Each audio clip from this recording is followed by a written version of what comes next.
And what has God declared about your worth and my worth? What has been declared about you and me? When the letter opened, we were declared to be, in Greek, it was hagios or kedoshim, holy ones, saints. You remember that? It's been a long time since we were there. But we looked at the reality that you and I have been righteousized. That's a better word, right? Than sanctified. I've been sanctified. No, we've been righteousized. We've been made righteous. Biggie-sized, but righteousized. What is the calling to which you and I have been called? What has God declared about us? Well, we are kedoshim. I am holy. I am righteous. You can repeat that after me. I am holy. I am righteous. We are sons and daughters, dearly loved children of the Father. Next, I am God's kiddo, right? I am His. We were chosen, adopted, favored. Say with me, He chose me. He made me His legally. He values me. He thinks a lot of me. We are called with purpose.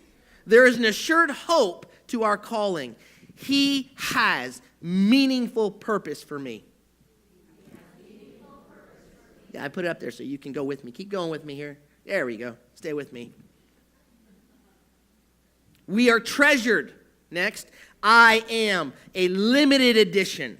I am a one-of-a-kind, made with amazing purpose, masterpiece of a genius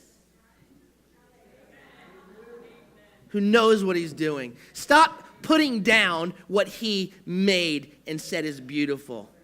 Can you make what he made? No. Who are you to criticize the genius of him every time you look in the mirror? Stop it. He's amazing. And he says, you're mine. One of a kind. You say, I am no longer dead. I have been loved to life. I am adored. So now Paul says, well, that's who you are. Now walk with the value that he has declared about you. Walk that way. We sang in the song earlier, there was a line that really hit me. It says, you're the lifter of the lowly. That's who he is.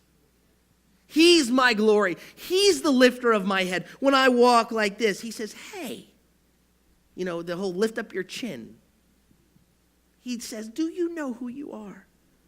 All your life, you've been looking into a false mirror, a carnival mirror, that's been held in front of you by a lying, stealing thief. A mirror that distorts the truth of what God says about you. And you've looked at that mirror so long that you actually think that that's true of you. That's the picture you have in your mind. It's what's always been said about you.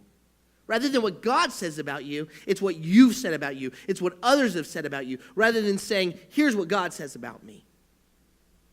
I love playing chess. And one of the cool things that I love in the game of chess is that there is the possibility that what seems to be the least significant piece on the board, the pawn, is not insignificant, by the way.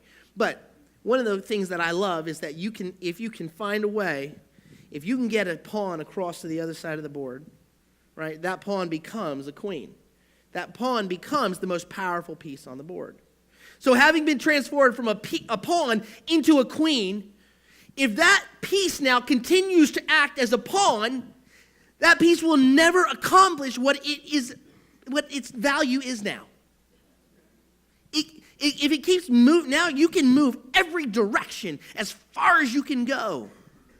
But you want to keep moving. Oh, I can only move one step forward and kill diagonal, one step forward. No, you are now the most powerful piece on the board, right? Not because of something you've done, but because of what God's done in us. It's an analogy. Just hang with me.